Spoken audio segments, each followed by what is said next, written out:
Hi Detlef, it's really a pleasure to have you here. Such a big company, the chemical company, BASF. So we'd like to use the time to talk a little bit about your hydrogen strategies. How does it fit into the global world, the global energy consumption?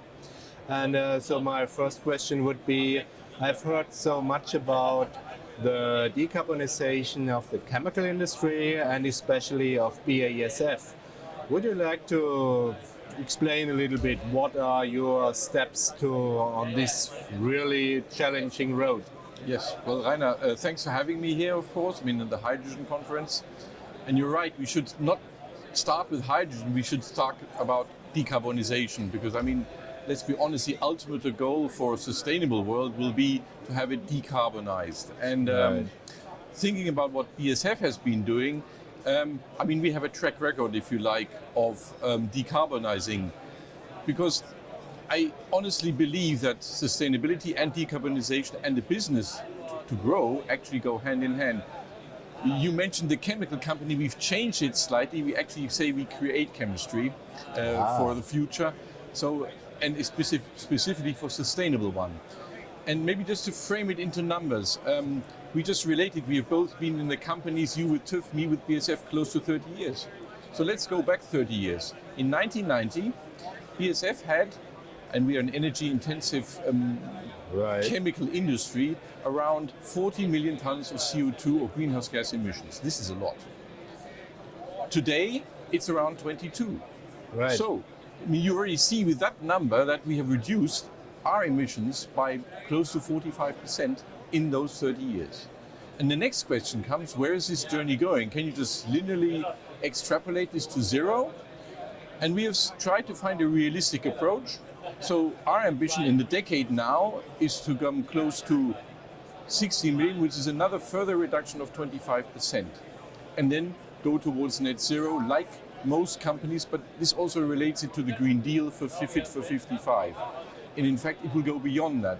But from a company point of view, and I think we come to this in a moment, we need to technically manage that because it becomes more and more difficult to save the next ton of CO2. I think one thing is remarkable. If I have it in mind, you explained it of your CO2 reduction, what you have already achieved. And as far as I know, the BASF in Ludwigshafen, they still run the same basic chemicals. So it was not achieved by outsourcing it in other countries, but by energy efficiency and a really high efficient process. So if we now look a little bit into the future, I have heard that BASF has already acquired a whole offshore wind park for producing green energy or green hydrogen as well. That's interesting. Exactly. But first of all, to echo what you've mentioned, a lot of what we have done in the past few years has been operational excellence, really taking the most of our plants. Energy efficiency has been a prime source of the CO2 savings we have achieved over time. And yes, there have been, let's say, step changes in technology improvements of, as you say, existing assets. So take Ludwigshafen, it's around 8 million tons of CO2 or greenhouse gas emissions in Germany. So it's, visible as such, but it's come down. The next step, as mentioned, will still be operational excellence and improvement plans. We will not stop that. That is continuous and it's actually very sustainable. The next step, and we are very clear on that, will be step changes in new technologies. And you asked about our back integration into renewable energies. This is a logical step. We need two things to drive the chemical industry. One is carbon atoms, because we are a carbon company. Most of the chemicals we make are made out of carbon. Totally right, yeah. And we cannot live without carbon, so the word decarbonization is to me a little bit tricky. We cannot decarbonize the industry, we can make it carbon neutral, meaning we are managing our carbon atoms in terms of atom efficiency. So we have to do two things. We have to ensure that we change the setup of how we put carbon atoms into our system. It doesn't have to be naphtha. It could be recyclable material, for example, going into plastics or even renewables, number one. But the key point actually is that because we're so energy intensive, just to give you an idea, 50% of the CO2 emissions come not from chemistry, they come from energy use. Right. So if we want to move away from fossil, it's clear if we electrify the chemical industry with green energy, we can quickly and very quickly save a lot of CO2. And there's a logic, maybe just to come to the point of back integration into wind parks and also solar. So our investment into Vattenfall offshore wind park in Nordseekust, 50% of a non-subsidized largest wind park, is in principle a key point to exactly use this green energy and then transform it into chemistry which is CO2 neutral. The other part is RWE, which is a perspective investment in the future. So it's a logical step. It would be a great step to make the chemical companies green by using green electricity. There is a but. I have heard that the whole chemical industry in Germany, for example, needs as much electricity consumption as we already have in total in Germany. So that leads me to another question. Do we always need really the green energy? Or I could have an example in another industry, the steel manufacturers. If they talk now about the direct reduction of their steel, not by coal, they have already a good step achieved if they do it by the natural gas. Next step will be hydrogen. Couldn't we have similar steps also in the chemical company that we use, let's say, the blue hydrogen instead? All are true. First of all, of course, we are also in dialogue with the steel industry because I truly believe, and this will come, that industries will be moving together. The steel industry is not a chemical company. The chemical company does not make steel. But you will need chemistry as an enabler. Hydrogen comes out of chemistry to enable the steel industry. And the same is true for refiners who are moving also in this direction. This will come together, which, by the way, I think is part of the solution. Anyway, I have learned in every substance you find some chemistry. You're absolutely, and I'll come to that to put on your point.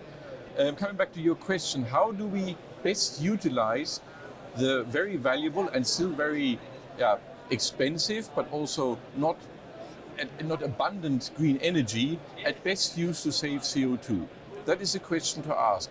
So you have to say, where do I use the megawatt hour of green electricity the best? And yes, there will be a competition, I want to call it a competition for this green electron.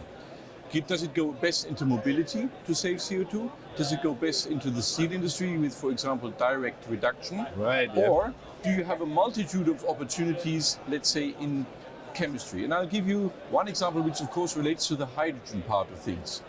Of course we can electrify all of our steam consumption. That is a very quick fix. So we just, in principle, in making steam out of natural gas, which we do, we power this all by electricity. But of course you know that this is not as easy as switching from a gas-fired, let's say, stove to an inductive heated one. It's amazing. So we do this with a steam cracker, for example, which is in principle a furnace, emitting most of the CO2, by the way, from our industry. So to electrify that will consume a lot. I come back about the prioritization and ranking, which is so important. And the other one is hydrogen. Because we are at the hydrogen conference, we all know that making hydrogen is something very valuable because it feeds the world with ammonia. It is the beginning of our petrochemical chain. As you mentioned, everything we actually consume somehow has seen hydrogen one day. If we want to decarbonize it and really do something for the environment, because hydrogen, best technology makes about 10 tons of CO2 per ton of hydrogen. This is a steam methane reforming. We also produce this. To put this in perspective, BASF consumes around 1 million tons of hydrogen. 1 million tons. This is around 1.5% of the total annual consumption needed. It's huge. So for us, the task to decarbonize hydrogen is a logical step to go towards the next 25% and beyond. Now, for that, you need to have the best technology on two counts. It has to be affordable, and of course it has to be economical in the sense that it has to consume low amounts of electricity that has to be renewable. You cannot waste this. Right. And of course we all talk about electrolysis. Yeah, so we also are intending to build an electrolysis plant in Ludwigshafen to test it out. We know that electrolysis probably will not be the only solution simply because it needs so much energy, because it's just thermodynamically limited to split a water atom into hydrogen and oxygen. So we are seriously looking and developing a methane pyrolysis. It's still fossil-based, but we do this electrically. So we split the methane, carbon, and 4 hydrogens into its elements. It's beautiful because you pyrolyze it, you don't emit any CO2, it's fully electrical, and it only, and this is I think the most important statement, consumes 20% of the electricity you would need for an electrolysis. That's just the thermodynamic reality. That means you could make 5 times more hydrogen with the methane pyrolysis, or, put it the other way around, you could use 5 times less electricity, or if you know that the electric grid in Europe or Germany still has a high CO2 footprint, you will be actually saving CO2 to make it available somewhere else, be it in mobility or steam industry. So our position is very clear: be technology open, think about all alternatives, what is doable, and then really go towards what the challenge we have in the next decade to decarbonize not only the chemical industry but the industry as such. So this to me I think is a key point. This technology openness is something that we would really like to see also in the political environment more distinctly supported. So if I understood right, then you're not playing with the idea of any other color of hydrogen than green, or that would be the turquoise. Yes. That's interesting, and especially if we come back to the situation in Germany, still I'm not sure, around 70 or 80% of all our energy is imported. So all the fossil-based, the oil and gas and coal is imported. So that leads me to the next question, how to get green hydrogen also from other countries. If we consider one project which might be interesting, it's called the High Time project, producing green hydrogen in Spain and delivering through pipelines also to Ludwigshafen. Mm-hmm. Yes, we are also in debate, not only on discussion with Spain, Australia, Norway. All of this works together. I agree with you, Rainer, that Germany, as a very energy-intensive nation, producing many good things, will remain a strong energy importer. Roughly your 70% will remain. So we have the options, in principle, to bring the electrons to Ludwigshafen, let's say, transform them into green hydrogen, and then make all the wonderful chemistry we do. You may ask, do we need to have the most energy and CO2 intensive products there? Let's take a steam cracker, an ammonia production, which are the big CO2 emitters, and principally ask ourselves, do they still fit into that environment? If we bring in green electrons, we will have a technical solution. That is very important. The alternative is to bring in either the hydrogen or another carrier like ammonia or methanol or anything else as an energy. Because chemistry is a transformation of energy into chemistry. It's always the same. So coming back to your idea of Spain or Australia or Norway, yes, it is possible, but I think we have to make sure that we understand the scope of things. Yeah. I just mentioned Ludwigshafen. Just take this as a proxy. We could take Antwerp or other sites. They are consumed terawatt hours of energy. If we go into a new energy source, be it hydrogen, away from electricity and the like, it will multiply the needs in energy because you are transforming energy from one form into the other. That is always just technically an inefficiency. You will not get rid of that. Right. Unfortunately, then you make the case, how much energy would you need renewably in Spain, in Norway, in Australia, Middle East, transforming it and bringing it to the location where you want to do high-end chemicals.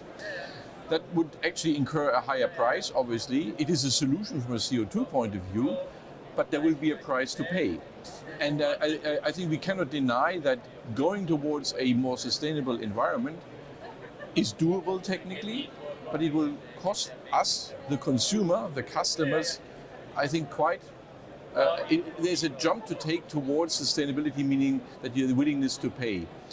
So what we do now, maybe just to wrap this up is to say, well, if we really truly want this, then we say we put a price tag and a CO2 price to all of our products. So we will, by the end of next year, for all the 45,000 products that BASF makes, can give to every customer a CO2 footprint. Scope 3, 2 and 1 are to the boundary of our, let's say, work fence. The customer will have the choice. He can take a technology 1 or 2, go to competition, Right. That's fine. But we are highly confident that we will have the best. And then I think it's really this choice and driving it will move that. And then will also bring in the link. Is it affordable to bring in the electricity or the hydrogen from Spain all the way to make a product? And that will be the ultimate decision, because the customer will always decide. I think this is the right way to have a price tag for each and every product, and also to define what is the CO2 footprint. Yes, definitely. Maybe my last question, as I'm chemical engineer and I'm really interested in the electrochemistry. I have heard, and I think it was a competitor of BASF. They going also for the electrolysis by green electrons and for just the intermediate stadium of hydrogen, but producing chemical substances. So not for the mass production, but for the, let's say, fine chemicals. I guess that would be also a way for BASF. Yes, absolutely.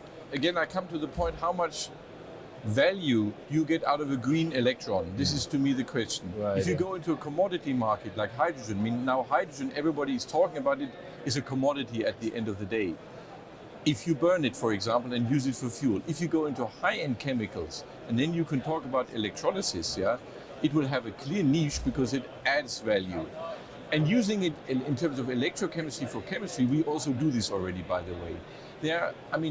To put this in perspective, Rainer, there are not many large-scale electrochemical or electrolysis technologies that have made it. By the way, this is also unfortunately true for renewable chemistry, a few fermentation. And these tend to be niche. If we really want to move this into higher competitive technologies, there will be a need for innovation on two counts. Yes, electrochemistry will be, I think, a part of the solution for, like you mentioned, fine chemicals, because it is very selective. The electron you can actually tweak to the exactly redox potential to make what you want to do. So higher selectivity, that's one. The other one is that you need to also innovate on the electrical cell, because you all know that you always have an anode cathode, you need to separate them, you work with membranes. The membranes are tricky, hydrogen is not easy to handle, and you need also high-end materials, catalysis, like platinum or ruthenium or even iridium. These metals are not abundant. So actually innovation in electrolysis will come. We are working quite a lot also on our IPCAI process for electrolysis. It's joint, actually, to do something on the membrane to make it, let's say, precious metal free, to make it also viable, also for scaling. And I think these are the things to do. And maybe a last point, that is the electrolysis piece. Even on the methane pyrolysis, which we do, which also is a heavyweight innovation, the question that we have, how do we get the energy out of electricity into our system to heat something up to above 1000 degrees? And obviously you have to then think about totally new ways of doing this, of heat transfer. So it's a chemistry part and the physical chemistry part of energy transfer. That's really an interesting journey through the chemical world with you, Detlef. So, but the last question is up to you. What would you like to know about TÜV SÜD? That is a good point, but TÜV, we work a lot together with TÜV. And I think one of the topics that is probably here also abundant is certification. People will be asking many questions on, is it safe? Is it viable? Especially when you go into a complex transportation logic, not within a site like Ludwigshafen where we have a hydrogen grid, it's all within our own scope. It doesn't get outside, we actually consume it inside. If we now start propagating this to a grid like of, let's say, petrol stations, where you also have certified, suddenly there will be hydrogen, or will there be ammonia, or will there be methanol?